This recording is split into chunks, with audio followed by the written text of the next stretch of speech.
Olá, boa tarde a todos. Bem-vindos aí ao call mensal de atualização do mercado da Hashdex. Obrigado aí pela presença de todos. Hoje quem vai estar conduzindo esse call somos eu e o Lucas Santana, nosso analista de research. Então, vamos lá falando aqui sobre o que aconteceu no mês de abril. Essa é a nossa agenda de hoje. Então, isso aqui é um apanhado aí desse ano, né, do que aconteceu até agora. A gente tem um ano positivo aí para os ativos de risco, né, como a gente pode ver, principalmente o Nasdaq 100, o S&P 500, todos para cima, e cripto uma forte recuperação, né? O NCI subindo 71,2%, o Bitcoin subindo quase 79%. Então, o Bitcoin está puxando aí essa fila, né, dos criptoativos, tá? Então, e pode passar, por favor, mais um, Lucas. A gente teve agora em abril, tá, o quarto mês consecutivo de valorização do NCI. Tá? É a segunda vez que isso acontece desde que o índice foi criado em final de 2020. Tá? Então, a gente acha super importante essa consolidação do resultado, essa virada de chave em relação ao cenário do ano passado, né, que foi um ano de bastante perda, enfim, muitos eventos que causaram forte impacto aí negativo nos preços. E esse ano a gente está indo agora o quarto mês consecutivo, né, de valorização. Né? Então, o mês começou ali andando um pouco de lado, a partir ali do segundo terço do mês a gente viu uma valorização grande, assim, a gente mais otimismo em relação ao lado fiscal, uma preocupação um pouco menor também com a questão da situação dos bancos nos Estados Unidos, tá? E aí, quando você olha aqui nesse gráfico, né, vocês veem uma forte valorização, principalmente do Ethereum, tá? E o Ethereum passou aí pela atualização Xangai, que é uma atualização super importante. O Lucas vai falar mais detalhes daqui a pouco sobre ela, tá? Enfim, e aí na segunda metade do mês já começou a ter uma devolução de parte desses ganhos, tanto do Ethereum quanto das criptos em geral. Tá?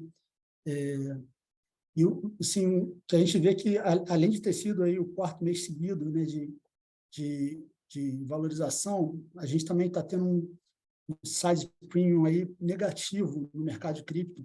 Então, a gente tem visto Bitcoin e Ethereum desde fevereiro se valorizando e as criptos menores vão andando de lado. Assim, quando você olha como um todo, obviamente é um conjunto muito grande, você vai ter sempre alguém que está performando bem, mas, em geral, se você faz um NCI expurgando Bitcoin e Ethereum, ele está basicamente andando de lado já desde fevereiro. Tá? Então, a gente acredita que isso provavelmente tem a ver com uma entrada de investidores no mercado, né? Investidores mais institucionais, que eles olham prioritariamente para o Bitcoin e Ethereum, além do fortalecimento da narrativa do Bitcoin e do Ethereum. Né? O Ethereum por causa do Xangai e o Bitcoin por causa dessa questão de crise bancária, né? Que trouxe muita atenção para essa tese do Bitcoin como reserva de valor. Né? Então, acho que esse conjunto todo contribuiu para essa situação que, apesar de a gente estar numa sequência de valorização, essa valorização está muito concentrada nos dois maiores ativos. Tá? Aí você vai passar mais um, por favor, Lucas. Então, isso aí é o mês a mês, né? Os principais ativos aí, né? De criptoativos, temos também as bolsas internacionais, e o ouro é interessante, né? Porque em março, que foi janeiro e março, que foram os meses de maior valorização dos criptoativos, também foram os meses de maior valorização do ouro, né? Inclusive, a gente tem visto a correlação entre o Bitcoin e o ouro voltar a aumentar e relativamente caído aí. Se quiser falar um pouquinho dessas correlações aí, Lucas, fica à vontade. Mas, basicamente, o que a gente tem visto é que correlação com com ações, né, com índice de ações vem diminuindo já há um bom tempo, enquanto a relação com o ouro ela voltou a subir mais recentemente. Enfim, o que tem a ver, a gente acredita, com esse fator de risco em relação ao sistema bancário, a percepção desse risco aumentar e as pessoas buscarem alternativas, e o ouro e cripto acabam funcionando como alternativas nessa circunstância. Tá?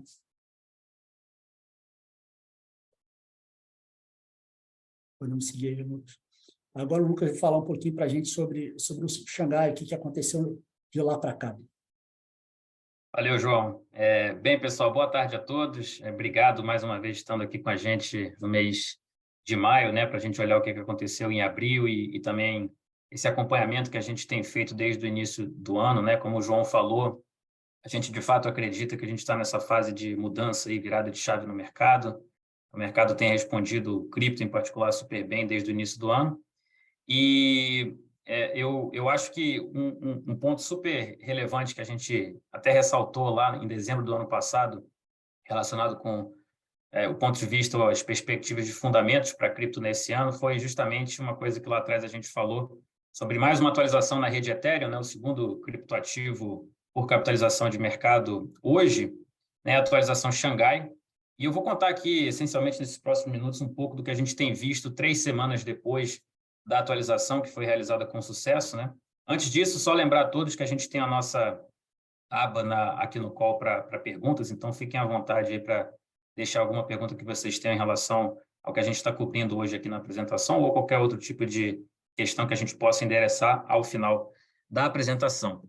Mas falando em si sobre a atualização Xangai, né? Então, essencialmente, ela foi a última atualização que aconteceu no dia 12 de abril da rede Ethereum, e a principal coisa que ela introduziu na rede Ethereum foi a possibilidade para os validadores hoje, né, na rede, após essa mudança para o Proof of Stake, de eles conseguirem fazer saques dos Ethers que estavam depositados já há alguns anos, né, como esse capital empregado pelos validadores, como uma garantia de ação em boa-fé deles em prol da rede, e para gerar algum tipo de rentabilidade em cima desse capital depositado, uma vez que é assim, né, que o processo de validação numa rede Proof of Stake funciona. E nessas 3 semanas a gente tem visto, na verdade, dados assim em tempo real que mostram para a gente o que tem acontecido após essa liberação de saques. Então, acho que um ponto importante, e isso está englobado aqui nesse primeiro gráfico que a gente tem do lado direito superior, que é justamente essas recompensas que vinham sendo acumuladas aqui para os validadores de Ether, em Ether, né? Elas foram sendo liberadas de forma automática, e a gente hoje tem algo como cerca de quase 1 milhão de Ether, cerca de 980 mil Ether, que foram pagos para os validadores que estavam ativos na rede Ethereum antes do Xangai acontecer, ou seja, antes dos saques serem liberados. Essas recompensas essencialmente vão sendo pagas hoje em dia numa fila aí de 16 validadores por bloco, mais ou menos a cada 12 segundos. E isso acontece a cada 5 dias, ou seja, todos os validadores ativos na rede eles vão recebendo essas recompensas, né, de validação acumuladas a cada 5 dias. E eu acho que um outro ponto relevante é justamente essa entrada e saída de novos de Ether para staking dentro da rede Ethereum. Então, a gente vê nesse gráfico da direita aqui, mais para baixo, em verde, os novos depósitos de Ether, né, em todos os dias, nas últimas 3 semanas após a atualização Xangai. E, além disso, em vermelho, a gente tem ali um pouco mais concentrado, alguns dias um pouco mais para cima, um pouco mais intenso, na verdade, saída de Ether, de lá para cá. Mas acho que um ponto relevante aqui é que a gente tem visto um interesse crescente, né, de validadores para entrar na rede, e essa saída de validadores ela tem sido mais concentrada ao longo do tempo, embora, né, somada às recompensas que foram pagas de lá para cá, a gente ainda tenha um net flow negativo de Ether. A gente acredita, como eu vou mostrar nos próximos 2 slides daqui em diante, que, na verdade, essa situação ela deve se reverter dentro de 1 semana, um pouco menos do que isso. Um outro dado importante, né, é que quando a gente olha para essas saídas de Ether que estão acontecendo desde que o Xangai foi ativado, elas são bastante concentradas na Kraken, né? Esse gráfico de pizza aqui do lado direito superior a gente vê ali que cerca de 43,4% de todos os Ether que foram destravados da rede de staking no Ethereum, eles, na verdade, correspondem ao Ether que a Kraken, né, que é uma exchange centralizada de cripto nos Estados Unidos, tinham depositado para realizar essa atividade de staking. E a saída grande, né, maciça e concentrada ali na Kraken, ela tem muito a ver com o fato de que a Kraken estava sofrendo, né, está sofrendo, na verdade, uma ação da SEC, né, a CVM americana, justamente no seu programa de staking, ou seja, a SEC alegou ali, acho que em fevereiro desse ano, né, que o produto de serviço de staking que a Kraken fornecia, ele poderia ser considerado, ali, caracterizado como um valor não imobiliário, mobiliário, né? Acho que tem um typozinho ali no texto, mas um valor mobiliário nos Estados Unidos que teria sido feita uma oferta essencialmente irregular, que não estaria dentro do arcabouço regulatório americano, e justamente por isso a Kraken, né, teve que pagar ali cerca de 30 milhões de dólares em penalidades, e além disso declarou que uma vez que fosse possível fazer saque de Ether e destravar esses Ethers que eles tinham depositados para staking, uma vez que o Xangai fosse ativado, eles o fariam, e de fato é o que tem acontecido. E é interessante justamente que quando a gente olha esses saques, ou seja, saídas de validadores, eles são bastante concentrados aqui na Kraken, mas quando a gente olha, né, as saídas de validadores, ou seja, tirar os famosos 32 Ether que precisam ser depositados para ativar um validador na rede Ethereum, quando a gente alia isso, não só esse principal depositado, mas também as recompensas acumuladas, aí a gente vê que a concentração na Kraken ela diminui ali desde a ativação do Xangai para cerca de 28,8%. É o que mostra, na verdade, que essa saída meio que forçada da Kraken, ela não corresponde a a maior parte, né, do valor que estava depositado na rede Ethereum, que começou a ter um fluxo de saída após a atualização. E a gente acredita, na verdade, que uma vez que a Kraken tenha liberado, né, tenha finalmente desmontado esse seu serviço de staking, que, na verdade, esse tipo de saída de Ether, na verdade, ele vá caindo.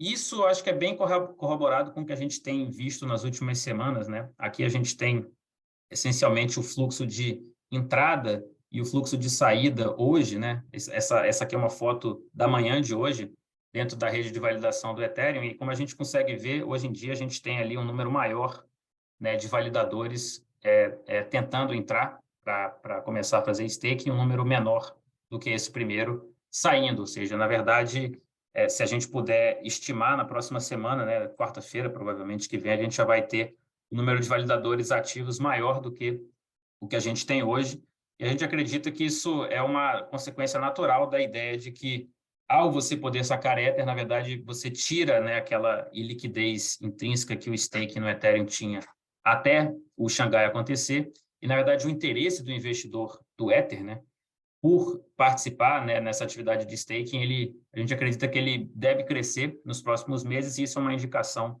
bastante positiva de que essa tese ela parece já estar começando a se confirmar. E eu acho que assim, mensagens importantes, né, em relação ao Xangai, a gente está aí 3 semanas após a atualização, e uma coisa que a gente vem comentando bastante aqui sempre nos nossos calls é que essa atualização ela conclui, né, uma transição exitosa aí do Ethereum para o Proof of Stake, que foi iniciada no ano passado, lá em meados de setembro, no Merge, né, e agora, uma vez que é possível sacar Ether, que você pode depositar ali para participar dessa atividade de staking, né, você concluiu todas as etapas para fazer essa migração com sucesso. Então, acho que do ponto de vista dos fundamentos para a rede Ethereum, esse roadmap de atualizações ele vem se concretizando com absoluto êxito até aqui, mostrando justamente esse comprometimento dos desenvolvedores, né, de quem está pensando na tecnologia, para fazer com que ela avance, né, de forma segura, sustentável ao longo dos anos, né? Eu acho que um outro ponto relevante é que, se você olha, né, o João falou um pouco sobre o preço do Ether, assim que o Xangai foi ativado, a gente viu, na verdade, o preço do Ether subir, né? Ou seja, na verdade, o mercado respondendo positivamente à atualização, né, que teve sucesso. E antes do Xangai acontecer, existia um temor, talvez grande, aí do mercado, de que, pelo fato de que a gente teria os saques se tornando disponíveis após a atualização, que isso pudesse ser um gatilho para uma venda forçada bastante grande de Ether. E, na verdade, isso não se concretizou, né? Como a gente viu naquele gráfico, o Ether, em abril, foi justamente o mês em que o Xangai foi ativado, ele foi o melhor ativo, né, dentro dos principais ativos que a gente considera no mercado de cripto, batendo ali o próprio Bitcoin, né, no mês, e o próprio NCI, que faz uma composição mais diversificada de ativos em cripto.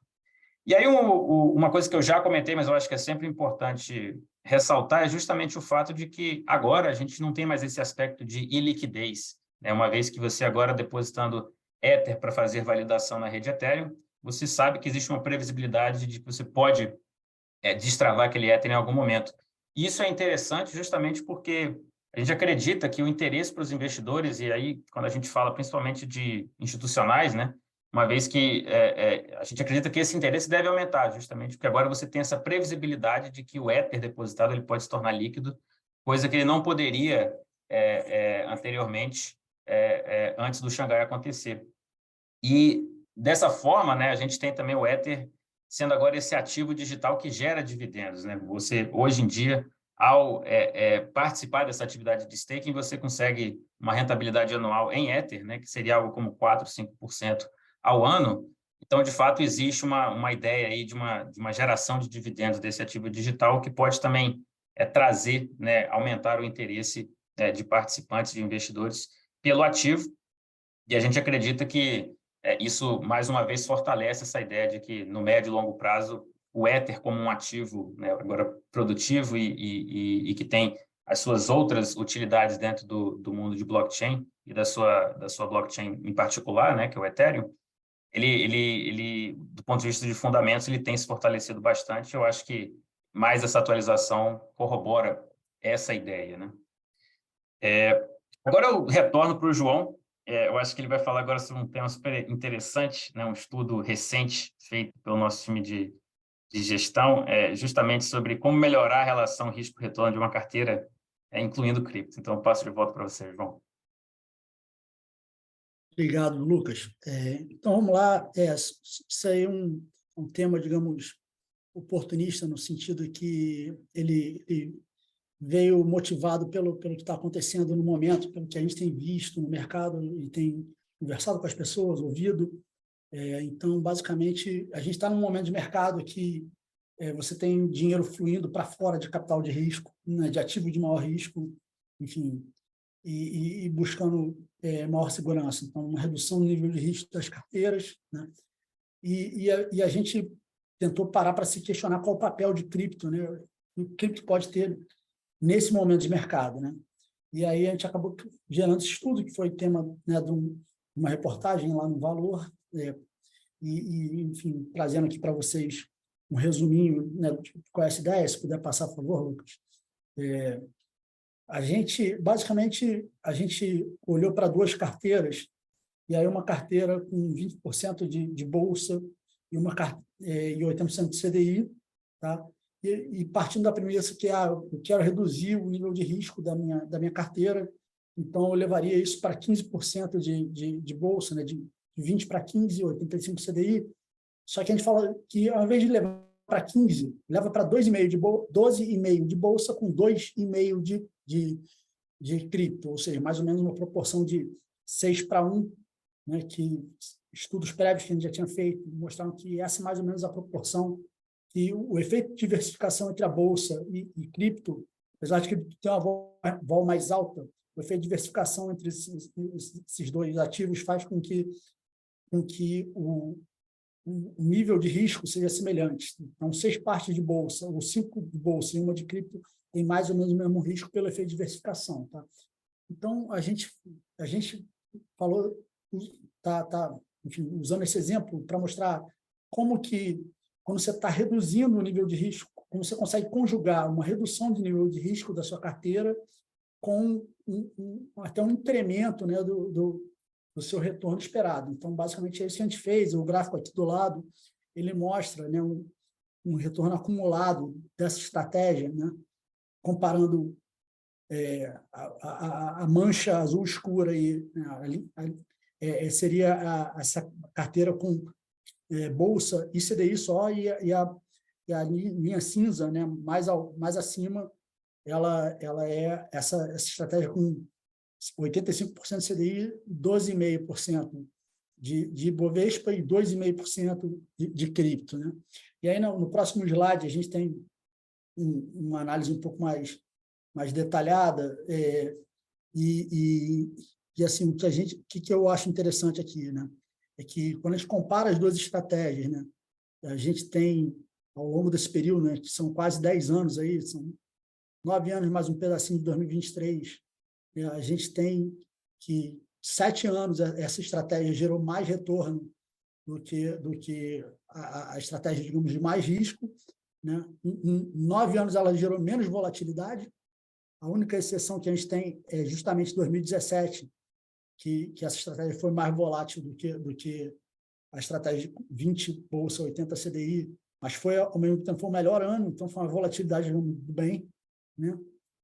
E a gente sabe assim, que volatilidade é muito importante para quem está olhando para a gestão, para quem está no dia a dia, assim, como, né, do ponto de vista de análise de risco, mas o que machuca mesmo, que dói no investidor, é a drawdown, né? E a gente pôde ver que ano após ano, né, essa estratégia entregou um máximo drawdown menor do que o da carteira 2080, né? Então, a gente pode dizer que assim, a gente reduz risco e aumenta retorno com grande consistência. Tá? Então, a ideia é que é uma forma, digamos, uma alternativa para quando você estiver fazendo esse movimento de redução de risco, né, você fazer isso de uma maneira, digamos, um pouco diferente, que você consegue preservar ou melhorar o seu retorno esperado e cumprir seu objetivo inicial de redução de risco, tá? De uma maneira bem consistente. Então, é basicamente isso que esse estudo mostra, né? E assim, em termos de retorno, quando a gente olha esses 9 anos e alguns 9 anos e um pouquinho, né?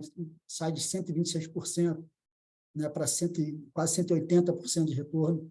Então, no longo prazo, a diferença é bastante substancial e, a grosso modo, você cortou aí a volatilidade de 5 para 4. Né? Então, você tirou aí 20% aí da volatilidade, um quinto da volatilidade, um pouco mais até, e, enfim, reduziu o máximo drawdown também, de uma maneira bastante substancial também. Então,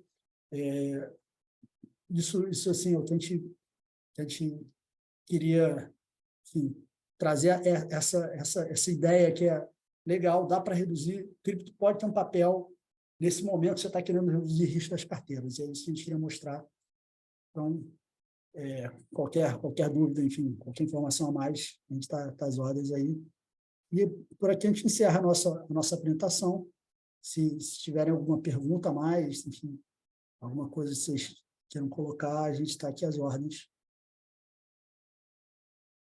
Maravilha, João. Eu acho até que um comentário interessante é justamente essa coisa da gente olhar para a cripto como uma classe global e quando você faz essa mistura no portfólio que você leva em consideração bolsa no Brasil, é que a gente vê justamente esse efeito super interessante, né, de conseguir e talvez não intuitivo, né, que é aquela coisa de você colocar uma classe com mais vol, só que a gente dentro dessa composição um pouco mais interessante, aí você consegue na maior parte dos anos, né, não só pegando no acumulado, você consegue reduzir volatilidade, aumentando possivelmente o retorno.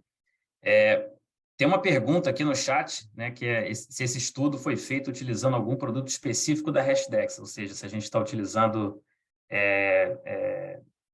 algum produto tipo o Hash 11 ou o NCI como cesta, ou se, na verdade, talvez até adicionando essa pergunta, se a gente pode também fazer uma coisa parecida utilizando talvez uma cesta de cripto. Talvez você possa compartilhar com a gente. Sim, sim. No caso, esse estudo foi feito com o NCI, tá? Então, na verdade, a gente faz com o NCI até o primeiro momento do NCI, que é dezembro de 2020. Antes disso, a gente usa o Hashdex Digital Assets Index, que é como se fosse um precursor do NCI. Então, se fosse fazer uma translação para algum produto da Hashdex, seria ou o Hash 11, tá? Ou o Hashdex 100 NCI, tá? Que é o fundo 100% NCI, enfim. Então, seriam os produtos equivalentes ao portfólio de cripto utilizado nesse estudo.